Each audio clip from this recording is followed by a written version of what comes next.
Hey guys. Okay, so I really meant to record this before I started tea, but it just kind of slipped my mind, and I could be wrong, but it sounds like to me like my voice has already started dropping a little bit. So I want to make sure I record this ASAP so that I've got something that I can do comparison videos with. I'm doing it now because I woke up this morning and it feels like my voice has already started dropping a little bit. It could just be in my head, but I want to make sure I get this down as soon as possible before it drops anymore or really starts dropping, whichever the way that may be. I really liked what Ty Turner did, where he recorded himself reciting a poem as a way of tracking his voice change progress. So I wanted to do that. I couldn't make up my mind about which poem to do, so I'm going to do three. Sorry about the length. And I'll use those as future voice comparison videos. I haven't memorized any of these, so I'm going to be reading them off my screen. Sorry. Hopefully that's not too distracting. So the first one is Do Not Go Gentle Into That Good Night by Dylan Thomas. Do not go gentle into that good night. Old age should burn and rave at close of day. Rage, rage against the dying of the light. The wise men at their end know dark is right. Because their words had forked no lightning, they do not go gentle into that good night. Good men last wave by, crying how bright their frail deeds might have danced in a green bay. Rage, rage against the dying of the light. Wild men who caught and sang the sun in flight, and learned too late they grieved it on its way, do not go gentle into that good night. Grave men near death, who see with blinding sight, blind eyes could blaze like meteors and be gay. Rage, rage against the dying of the light. And you, my father, there on the sad height, curse, bless me now with your fierce tears, I pray. Do not go gentle into that good night. Rage, rage against the dying of the light. Please excuse my cat. This next one is The Darkling Thrush by Thomas Hardy.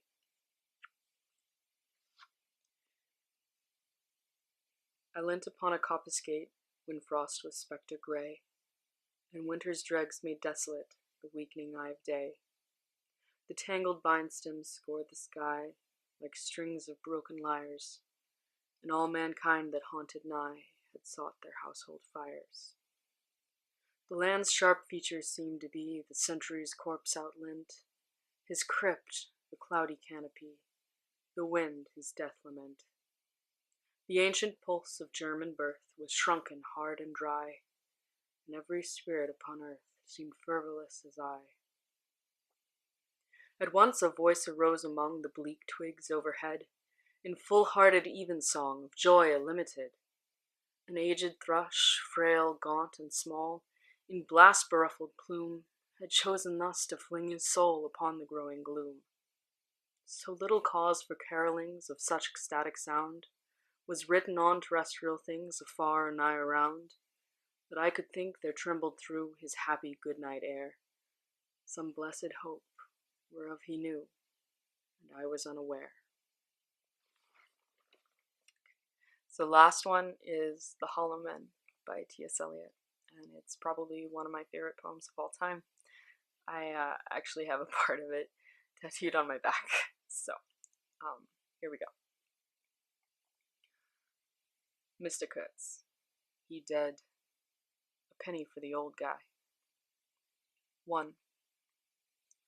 We are the hollow men, we are the stuffed men, leaning together, headpiece filled with straw. Alas!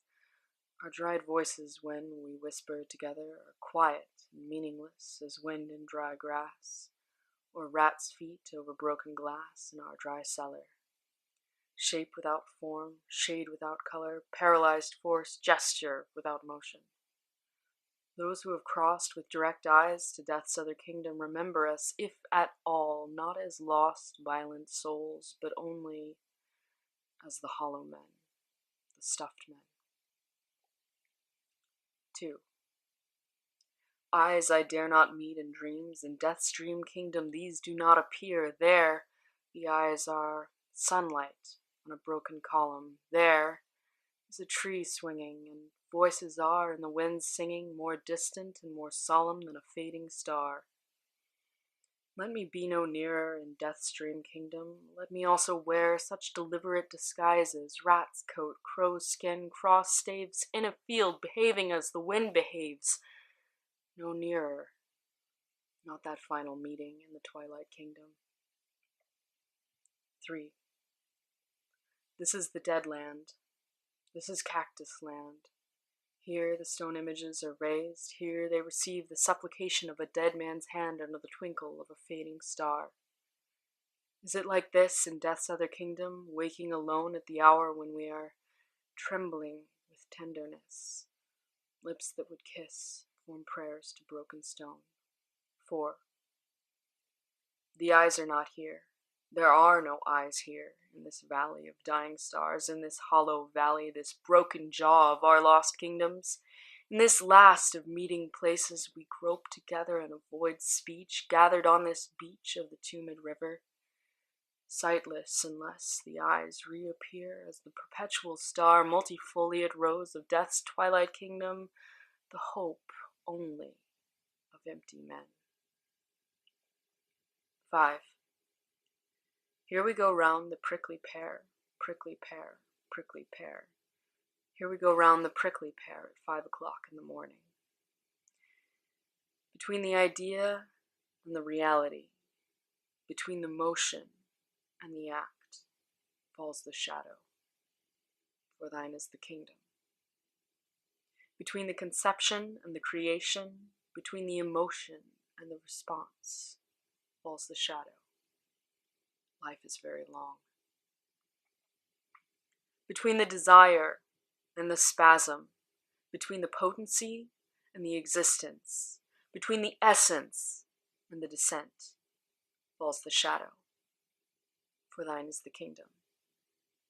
For thine is, life is. For thine is this is the way the world ends. This is the way the world ends. This is the way the world ends. Not with a bang, but a whimper.